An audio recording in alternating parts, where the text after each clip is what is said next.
Olá, sejam bem-vindos ao LEMcast, o videocast da Liga de Ensino de Morfologia nas Escolas, a LEME.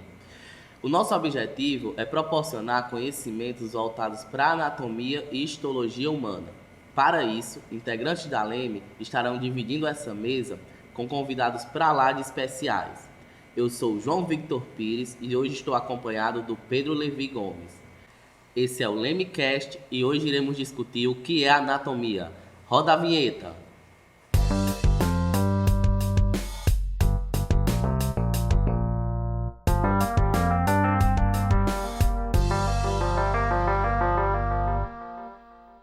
E o nosso convidado é graduado em nutrição pela Universidade Estadual do Ceará, mestre em fisiologia pela Universidade Estadual do Ceará e doutor em bioquímica pela Universidade Federal do Ceará. Foi professor da Universidade Federal da Paraíba, da Universidade Regional do Cariri, também da Universidade Estadual do Ceará e atualmente é professor efetivo da Universidade Federal do Ceará. Ainda está coordenando a Liga de Ensino de Morfologia nas Escolas, a LEME. Estou falando dele mesmo, professor Dr. Emanuel Prata. Seja bem-vindo. Obrigado, João Vitor. Obrigado pelo Levi. É uma honra estar aqui. Seja muito bem-vindo, professor, ao nosso primeiro LEMcast. E para começar a nossa conversa, queria perguntar para o senhor o que é anatomia. Anatomia, traduzindo, no latim, é anatomia. Ana em partes, tomia separar. Então, basicamente é separar em partes, a fim de estudar o corpo. Quando é que esse estudo começou? Olha, Pedro, é datado da Alexandria antiga, lá no Egito. Já se tinha essa curiosidade e se tinham alguns registros dessa época. Mas a anatomia já nasceu do homem, quando o homem, desde que ele se entendeu por gente, porque o homem sempre foi um ser curioso. Então, quando morria alguém que aparecia de repente um esqueleto, ele ficava se tocando o corpo para ver se assemelhava ali com um esqueleto que ali jazia, na rua, E desde então também a gente teve essa preocupação em saber como é que era o braço, como é que era a cabeça, como é que eram as pernas, na tentativa também da gente solucionar algumas doenças, E aí a anatomia evoluiu juntamente com a medicina. Então a medicina foi bem irmã, A medicina cursou o crescimento junto com a anatomia. Basicamente assim. Professor, os alunos, na hora de estudarem a anatomia, eles temem muito, têm muito medo, certo? Tanto por ser um assunto complexo, como também por, no caso de alunos da graduação, ter que tocar no cadáver. Se fosse para definir qual a parte mais complexa de se estudar o corpo humano? João Vitor, a anatomia ela é complexa porque ela tem muitos nomes. É uma ciência que praticamente você precisa saber de nomes. Seja aqui no Brasil, na China, na Europa inteira, você precisa de padrões de nome para a gente padronizar, inclusive, os nossos procedimentos enquanto agentes de saúde. Por isso que o aluno fica meio que receoso. Ele já pega o primeiro semestre tendo que absorver aí 180 nomes, por exemplo, por aula. Então isso já é um obstáculo para o aprendizado. Só que os entendidos, os cientistas nessa área, eles sempre buscaram ter melhorias com o tempo para diminuir cada vez mais esses nomes, deixar mais parecido com analogias, com exemplos, e assim a gente vai facilitando o nosso conhecimento. Na última pergunta que você fez, qual era o assunto mais complicado, de certa forma, por até a gente também não entender muito, seria o sistema nervoso. Porque o sistema nervoso a gente sabe que só 10% do cérebro a gente consegue entendê-lo. O resto dos 90% a gente não entende. Então, o que a gente não entende é um pouco mais complexo. E definitivamente o sistema nervoso ele precisa de um cuidado a mais ao se ler, ao se passar informação dentro da sala de aula e assim vai. Professor, o senhor falou que a anatomia é uma ciência que tem muitos nomes. E como é que ocorre essa decisão de que nome eu vou usar? Até porque a ciência ela tem que ter um padrão. Então, a parte do corpo que eu chamo no Brasil, eu tenho que chamar na China, na Índia. Como é que isso é decidido? Existe um congresso desde 1955, né, que é chamado Nomina Anatômica, que a primeira foi em Paris. E se juntaram vários médicos anatomistas para decidir o futuro do aprendizado de anatomia, que é muito difícil aprender anatomia sem ter uma facilitação. A primeira coisa que se fez foi adotar a linguagem oficial. A linguagem oficial da anatomia é o latim. Porque antigamente existe uma escola alemã de anatomia, existe uma escola latina, existe uma escola grega e existem outros registros de escolas orientais. Então a primeira preocupação foi unificar a língua da anatomia, e essa é o latim. Então já aí facilitou imensamente esse aprendizado. O segundo é evitar epônimos. A gente sabe que, enquanto cientista, é muito bom eu ter o meu nome na descoberta que eu fiz. Várias ciências acontecem dessa forma. No entanto, isso prejudica o aluno que está lá sentado na sala de aula. Tá certo? Então, a primeira nômina anatômica ela já retirou os epônimos. O que é o epônimo? O epônimo é o nome da pessoa que descobriu, ou então um nome que não tem a ver com a descoberta, mas tem a ver com alguma analogia, algum exemplo. Por exemplo, o pomo de Adão. Adão não descobriu esse pomo, mas é uma referência masculina a essa tuberosidade. Então, eu sempre digo aos meus alunos, por que aprender pomo de Adão se eu posso aprender proeminência laríngea? Porque está perto da laringe é uma proeminência, é uma saliência, né? Então, os nomes foram ficando cada vez mais fáceis. Houve uma diminuição severa de 55 mil nomes para 5 mil nomes. Então, todas as nôminas vão acontecendo e aí vão cada vez mais podando, né, tosando, a fim de deixar o aprendizado ao aluno cada vez mais fácil. De quanto em quanto tempo essas convenções acontecem? Quanto for necessário, tá certo? Houve um gap aí, que é um vácuo, né, um espaço de nômina de 55 para 79. Aí depois só em 1996, né? Hoje ainda estamos esperando a próxima nômina anatômica. Fato que eu te digo é que o lance não é temporal, e sim de necessidade, tá certo? Então, vários estudiosos se sentam, decidem, olha, está tendo muita dificuldade aqui, entendeu? Está tendo muita dificuldade aqui. E aí a gente vai juntando, existe uma sociedade, cada país tem sua sociedade. Eu faço, por exemplo, parte da Sociedade Brasileira dos Anatomistas, e lá a gente decide, né? Às vezes é no e-mail, às vezes em grupos de discussão, no WhatsApp mesmo. A gente vai decidindo que um nome às vezes não está certo. E aí lá a gente vai criando a necessidade. Chega um momento, a gente decide uma nômina, que é um congresso, coloca isso de forma brasileira, depois mundial, e aí se torna o padrão. Professor, em viagens que fazemos no interior, visita às escolas municipais, estaduais, muitos professores de ensino fundamental que ensinam a matéria de ciência têm relatado que os alunos, muitas vezes, que querem seguir para a área de português, cursar matemática, não entendem a importância de estudar essa anatomia. Eles até relatam dificuldades para transmitir esse conhecimento. Então, definindo qual a importância de se estudar essa anatomia, para que ela vai servir na minha vida. Pronto. Ela é uma ciência alicerce nos cursos de saúde. Né? Tão alicerce quanto o chão que está nessa sala. Então, se eu não tiver um bom chão, um chão firme, eu não consigo fixar as cadeiras e os bancos que aqui estão. Eu não vou ter uma boa gravação, um bom microfone. A anatomia é do mesmo jeito. Se eu não fixar uma boa anatomia, eu não vou ter matérias básicas, requisitos, por exemplo, fisiologia, patologia, imunologia, suficientemente para o seu currículo, como também não vou ter disciplinas aplicadas ao seu curso. Se você, por exemplo, não fez vocês que são do curso de odontologia, se vocês não tiverem uma boa base de anatomia, vocês não vão saber, por exemplo, fazer uma cirurgia bucomaxilo. Começa por aí.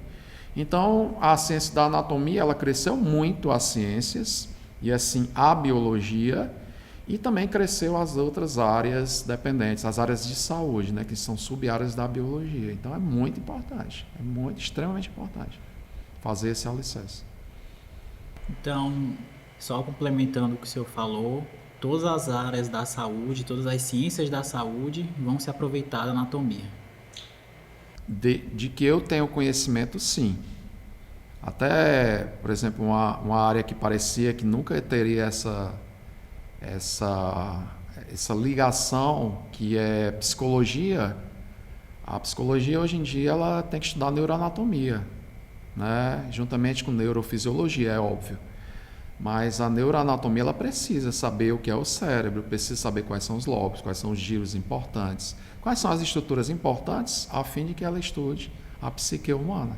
Professor, o senhor frisou bem a importância do aluno de graduação estudar anatomia para ter a base para quando for cursar fisiologia.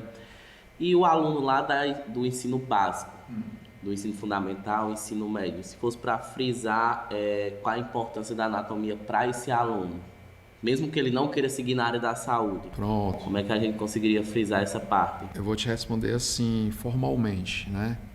A anatomia para o ensino básico, ela está fixada ali na 6ª e 8ª série. O que o BNCC, né, que é as bases nacionais de currículo comum, dizem, na 6ª e 8ª série, você deve ter os componentes de anatomia. Por quê? Porque daí então, você vai ter, por exemplo, no ensino médio, uma disciplina como fisiologia. Você vai estudar a função daquele órgão, a função daquele sistema. Se você não souber o nome de, por exemplo, uma traqueia, você não vai saber o que é o sistema respiratório. Se você não souber o nome de uma artéria, como a artéria aorta, você não vai saber para que serve a pressão arterial.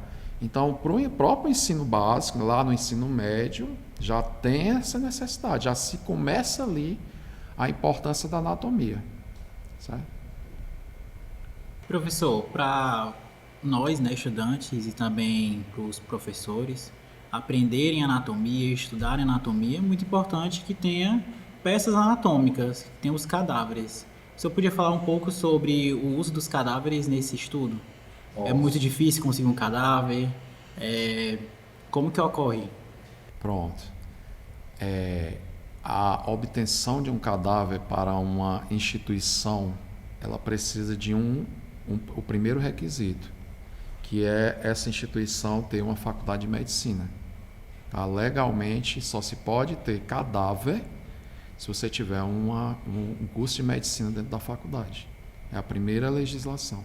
Né? Por quê? Porque o médico, né, ele vai estar ali pronto para fazer a dissecação, ele vai ensinar a dissecar, ele vai fazer, às vezes, uma perícia ou algo do tipo. Tá? A segunda coisa é que ele tem que ter uma estrutura. Não adianta você ter um curso de medicina se você não tem uma estrutura para montar um tanque para conservar os cadáveres. Então, precisa de um tanque, precisa de uma estrutura de obtenção de material químico para conservação, precisa de um freezer, né, a menos 20 graus, precisa de pessoal especializado em autópsia, em necrópsia. Então, de nada adianta você ter o curso de medicina se você não tem isso. Tá? Essa é a primeira parte da resposta. A segunda parte é que conseguir um cadáver seria muito fácil e muito útil. Por quê? Porque todo mundo fica cada vez mais dentro, né, dessa área, sabendo o que é um cadáver, tocando no cadáver, tocando na peça de uma parte, que é muito mais do que você tocar num boneco. Ou então, às vezes, olhar para uma tela tridimensional e ali pensar que você está manuseando um corpo. Para além disso, é muito mais importante você tocar no corpo, porque ali também você começa a ser humano a partir dali. Você cria a humanidade, que é um traço nosso, né, que é essa sociabilidade, mesmo com um ex-vivo, com uma pessoa já morta, muito importante. Esse elo é muito importante para a gente, que é um elo de respeito e de ética. Segundo, conseguir cadáver. Conseguir cadáver por conta disso, que são pessoas que tiveram a vida, sofreram, amaram, perderam tudo, às vezes morreram na droga no meio da rua, né? Às vezes não tem mais nem condição e ali morre na sarjeta, né? Então, para que se evite, né, problemas éticos, né, de desumanidade, é que os cadáveres realmente precisam de toda uma legislação até ele chegar numa escola de estudo, uma escola de saúde. Tá? Hoje em dia, aqui no Ceará, nós temos 2 métodos de obtenção de cadáveres. Um método que é o que a gente mais utiliza, que é através de um centro de distribuição de cadáveres, que é o CEDICE, que se situa ali na PEFOS, né, que é ali no IML, perto da praia, leste-oeste, né, e tem como presidente um dos professores da UFC. O elenco, né, as pessoas envolvidas são professores de várias universidades aqui do Ceará. Tá? Para se conseguir isso, tem que ser uma morte não violenta e tem que ser uma pessoa que não tem família, ou seja, tem que ser um indivíduo, né, sem esses traços familiares, né, que a gente chama carinhosamente de indigente. Né? E não pode ter morte violenta. Tá? Além disso, existe também um programa chamado brasileiro, na verdade é mundial, mas aqui no Brasil tem sede no Rio Grande do Sul, que é o Programa de Doação de Corpos. O Programa de Doação de Corpos foi idealizado pela professora Andrea Oxley e vários professores hoje no Brasil seguem a professora nesse programa, e é um programa que a gente educa a população para ceder, né, em vida o seu corpo para quando elas falecerem. O corpo vai ser doado para fins de estudo e pesquisa das universidades. Isso tudo para aprimorar, né, as escolas de saúde que a gente tem, assim, a sociedade. Professor, era justamente essa a minha dúvida. Eu estava acompanhando a reportagem até do Povo essa semana, em que dizia que as universidades estão com dificuldade de obtenção de cadáveres, para os alunos fazerem suas atividades, estudar sobre o corpo humano. E aí, falando para o pessoal de casa agora, caso eu queira deixar meu corpo de doação para determinada universidade, existe essa possibilidade? Existe, João Vitor, mas existem várias barreiras. Tá? A primeira barreira é a barreira judicial. Tá? Barreira judicial me diz o quê? Que mesmo você tendo doado, a sua família, depois de você morto, pode reclamar o cadáver. E vai independer de você. Então, precisa de uma ampla educação para que mesmo as suas famílias, né, estejam, né, disponíveis, para que assim ela saiba que o seu corpo vai ser doado não é só para um grupo de alunos ou para um grupo de professores, ela vai ser utilizada para evoluir, né, a escola de saúde para a sociedade. Né? Então, muita gente, inclusive os próprios netos, bisnetos ou vizinhos vão se beneficiar disso. É difícil? Lógico que é. Então tem várias barreiras aí pela frente, judiciais, não só pelo aspecto da família, mas também na questão burocrática. Né? Questão, para você doar um corpo não é simplesmente eu, João Vitor, vim aqui, assino um papel e está tudo certo. Não, precisa de toda uma legislação para isso. Até chegar a você morrer e doar o seu corpo, precisa de toda uma série de papeladas, para que a gente evite, né, problemas éticos, né, até mesmo contrabando, né, que a gente sabe que é muito comum nessa área. Né? Então é muito bom que a gente realmente se cerque dessa burocracia, que é necessária. Perfeito. Professor, e na ausência de um cadáver, na ausência de um corpo, que outro material eu posso utilizar para ajudar, para conseguir ter ali algum entendimento da anatomia? Dando uma puxadinha aí na pergunta do Pedro Levi, que a universidade a gente sabe que usufrui desse cadáver para os alunos terem aula. Mas a escola pública, a escola de ensino fundamental, a escola de ensino médio, não vai ter cadáveres para os alunos aprenderem anatomia.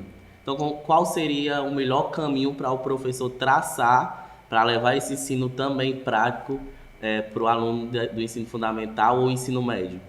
Então, é até engraçado, né, a gente estar falando isso.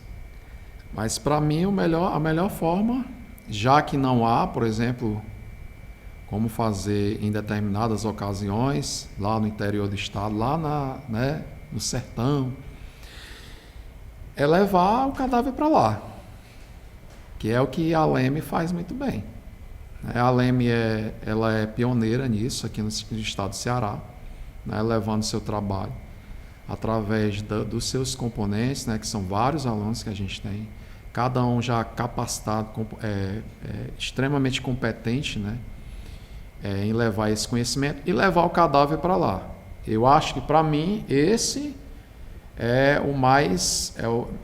tirando o cadáver na sua escola, é você levar o cadáver itinerantemente. Para mim, sem sombra de dúvidas, é a melhor forma de você fazer ciência. Caso não haja, né, aí existem outras alternativas, que vai precisar, por exemplo, do uso de atlas, caso a pessoa não tenha internet ou com a mínima estrutura. Bonecos, a gente utiliza, infelizmente, tem escolas que utilizam bonecos porque não tem o corpo para ali, né, fazer seu estudo. Mesmo universidades aí no interior do estado. Então, é o jeito a gente ir para o boneco, né? É o que mais próximo se chega, porque ele é tridimensional e está ali palpável, a gente trabalha o tato, né? Caso não haja, a gente também trabalha a visualização 3D, né? Hoje em dia a gente também tem a realidade aumentada, que você pode utilizar ou um óculos especial para isso, ou então celulares, né, que funcionam mais ou menos como um holograma, né?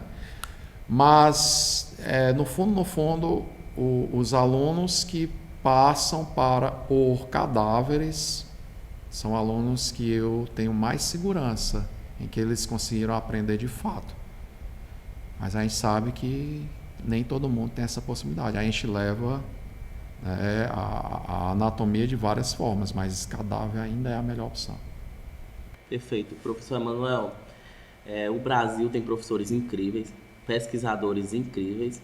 Eu queria saber um pouco mais nessa área de anatomia, questão da pesquisa. O Brasil é pioneiro em pesquisa de anatomia, ela tem bons profissionais? Tem. A respeito dessa pergunta, é até importante frisar aqui o D'Angelo Fatini, né? D'Angelo Fatini, que vários alunos começam com ele, às vezes não dão nem importância, né, aos nomes dos livros básicos. Eu mesmo passo os meus alunos D'Angelo Fatini porque eu tenho o maior respeito, né, por esses dois anatomistas, né, dois médicos anatomistas, e que deram a vida para fazer vários títulos que ajudam ainda hoje os alunos, né? São livros antigos, mas ainda são bem recentes em termos de conhecimento, e que são pessoas que alavancaram muitas pesquisas relacionadas principalmente na área forense.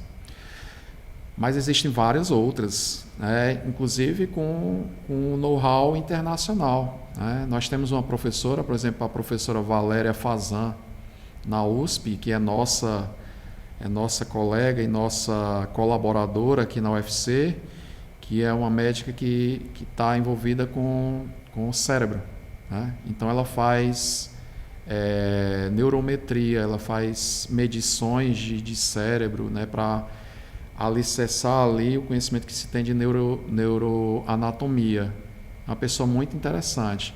O pessoal do Rio também tem uma escola de anatomia muito boa, que está muito avançada em relação à pesquisa de ponta, né, em relação, por exemplo, a variações anatômicas, a defeitos genéticos, né?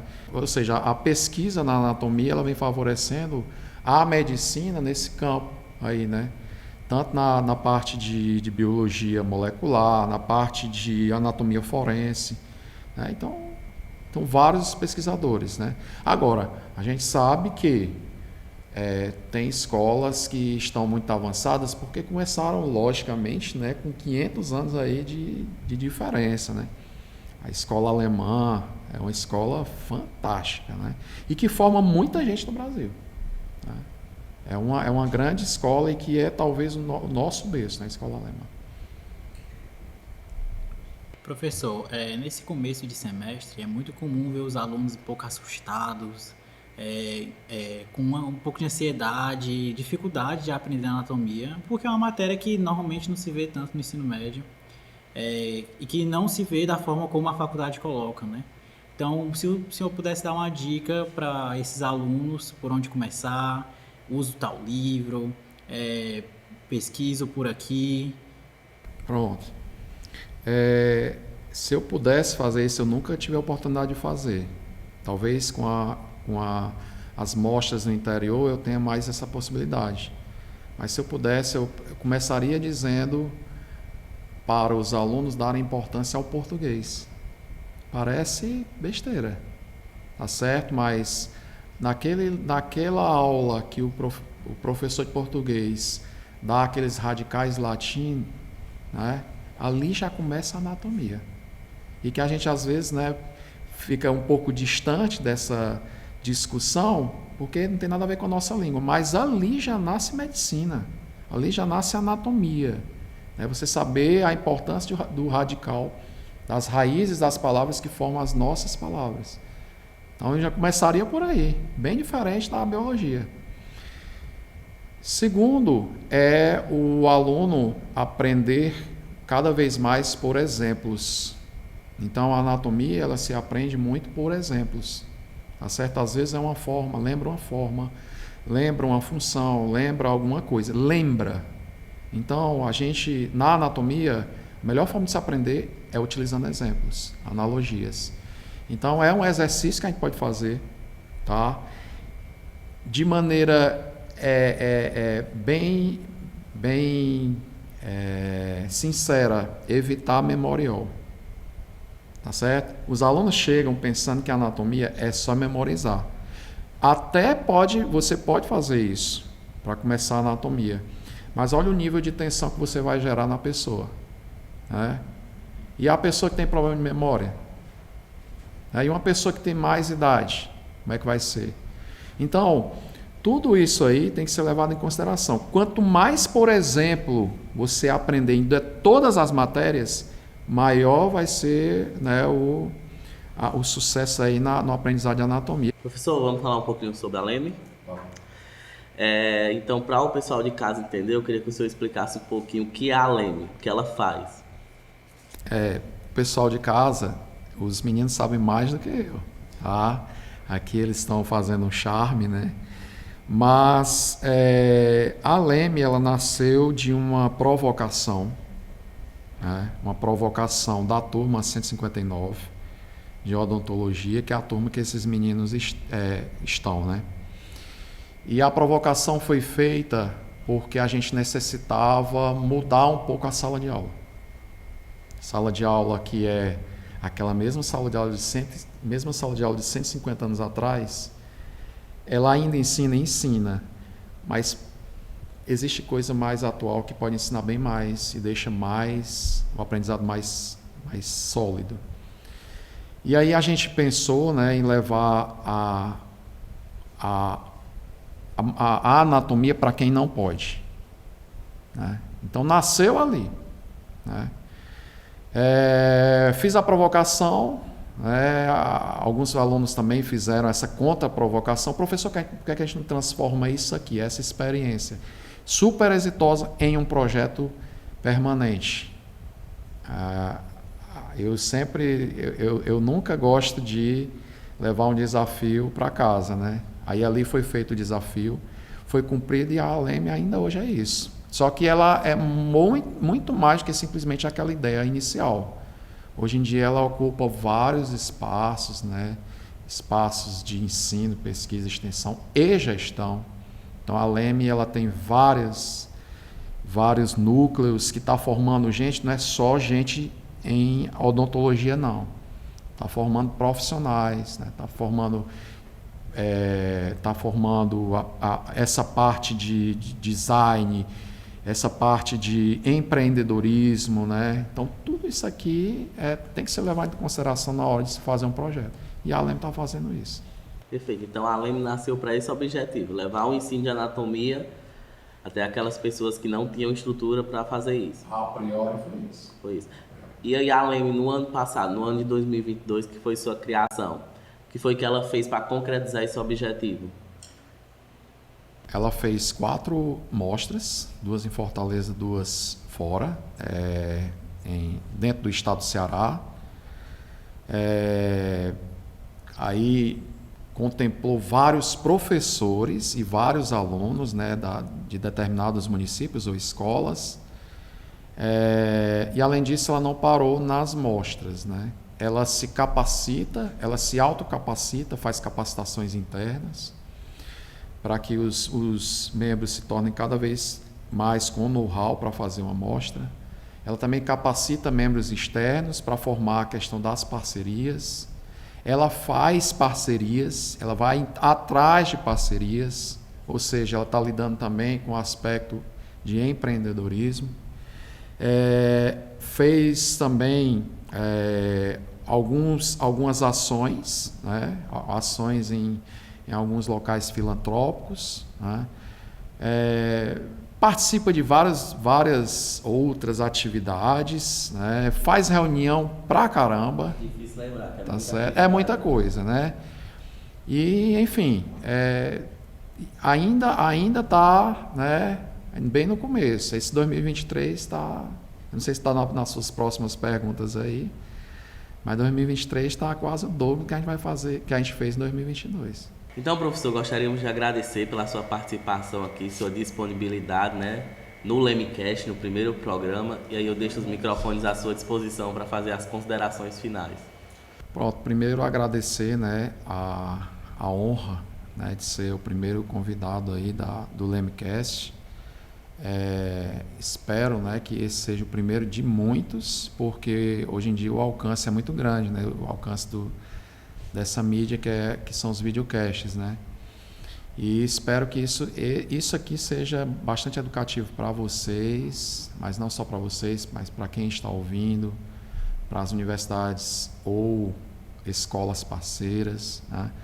E que isso aqui floresça em vocês, né? Essa questão de inovações, né? Que a Leme já tem isso na veia, né? Sempre inovando. E no mais é isso. Acho que eu estou extremamente satisfeito hoje em dia com a Leme, né? Cada vez avançando mais, e espero que esse 2023 venha com tudo, né? E que a gente complete todas essas nossas metas, né? Com o êxito que a gente sempre tem, né? Muito obrigado, professor. Gostaria também de agradecer ao Pedro Levi, que está dividindo aqui a mesa hoje com a gente. Muito obrigado, Levi. Eu agradeço vocês também, porque é um projeto que não é muito comum entre os projetos de extensão, mas que está com muitas promessas, e acho que vai ser muito, muito engrandecedor. Agradeço o professor também pela disponibilidade, e faz muito sentido o senhor ser o primeiro convidado, o primeiro entrevistado, que foi a primeira pessoa que acreditou que a Leme pudesse existir. Então, fica aí o meu agradecimento em nome de todos os participantes da Leme, e é isso. Então é isso, pessoal. Gostaria também de agradecer a toda a equipe de produção que está aqui com a gente, está fazendo acontecer o LemCast, e esse foi o LemCast de hoje. Fica acompanhando nossas redes sociais para o próximo episódio. Muito obrigado.